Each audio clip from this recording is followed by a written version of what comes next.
वबरकातुहू।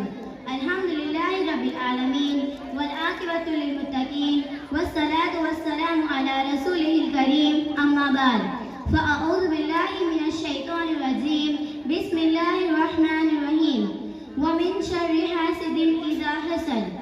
આજની આ મુબારક મજલિસમાં હસદ એટલે ઈર્ષ્યા વિશે ટૂંકમાં કુરાન હદીસ મુજબ વર્ણન કરીશ।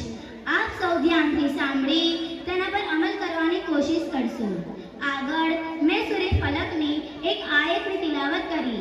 તેનો મતલબ આ છે, એ નબી આપ કહી દો કે હું હસદ કરવાવાળાની બુરાઈથી અલ્લાહની પનાહ માંગુ છું જ્યારે કે તે હસદ કરે। હવે હસદની વ્યાખ્યા અને તેનું નુકસાન શું છે તે જાણી લો। એક મોમીન માટે તેનો દિલ અને દુનિયા બરબાદ કરવાવાળી વસ્તુઓમાંથી એક વસ્તુ આ હસદ પણ છે। હસદ કરવાનો મતલબ એ છે કે બીજાની તરક્કી, ખુશહાલી, તંદુરસ્તી, માલ, દોલત અને સુંદરતા જોઈને ઇન્સાન પોતાના દિલમાં એવી તમન્ના કરે કે આ શખ્સ પાસેથી તમામ નેમતો છીનવાઈ જાય, ભલે એ નેમત પોતાને મળે કે ન મળે। इंसान को इंसान से कीना नहीं अच्छा, इंसान को इंसान से कीना नहीं अच्छा, जिस सीने में कीना हो वो सीना नहीं अच्छा। आपने जाणीने ताज्जुब थशे કે સૌથી પહેલો જે ગુનો વજૂદમાં આવ્યો તે આ હસદ જ છે।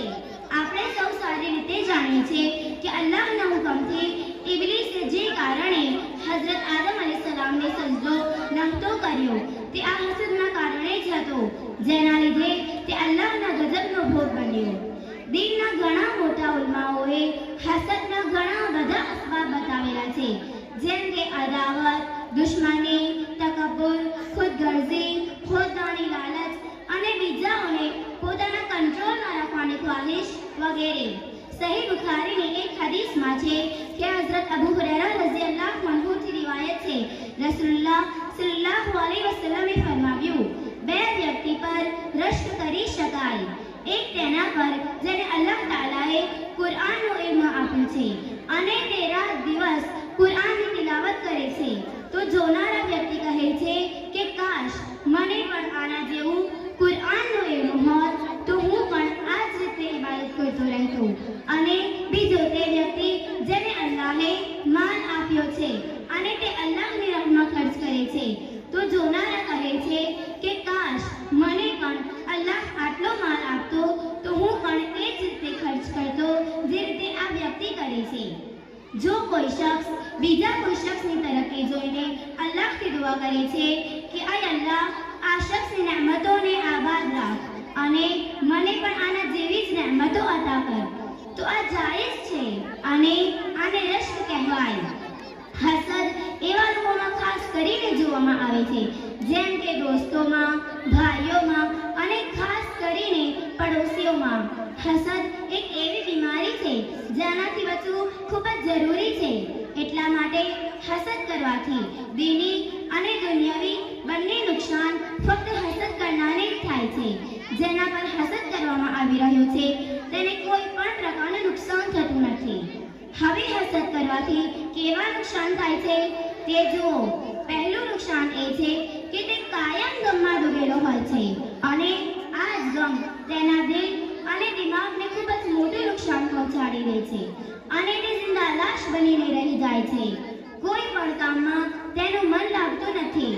નાની નાની વાતોમાં તે બીજા ઉપર ગુસ્સે થઈ જાય છે। નવાઈની વાત તો એ છે કે આવી હસદ જેવી બીમારી વધુ પડતી औरतोમાં જોવામાં આવે છે। એક હદીસમાં અલ્લાહના રસૂલે ફરમાવ્યું છે કે હસદ કરનારની નેકીઓ એવી રીતે બરબાદ થઈ જાય છે જે રીતે આગ લાકડાને વાળીને ખાક કરી નાખે છે। અને આજકાલ જોવામાં આવે છે કે વધુ પડતા લોકો વેપાર ધંધામાં પણ એકબીજાથી હસદ કરતા જોવામાં આવે છે। અહીંયા હાજર રહેલ તમામ વડીલો, ભાઈઓ તથા બહેનોને આ હસદની બીમારી અને તેના પરિણામને સમજીને તેનાથી દૂર રહેવાની કોશિશ કરે। અલ્લાહ તાલાથી દુઆ છે કે તમામ મુસલમાનોને હસદ, કીના, કપટ, દુશ્મની, બુગ્ઝ જેવી બીમારીઓથી महफूज રાખે અને તમામને એકબીજા સાથે મોહબ્બતથી રહેવાની તૌફીક આપે। આમીન।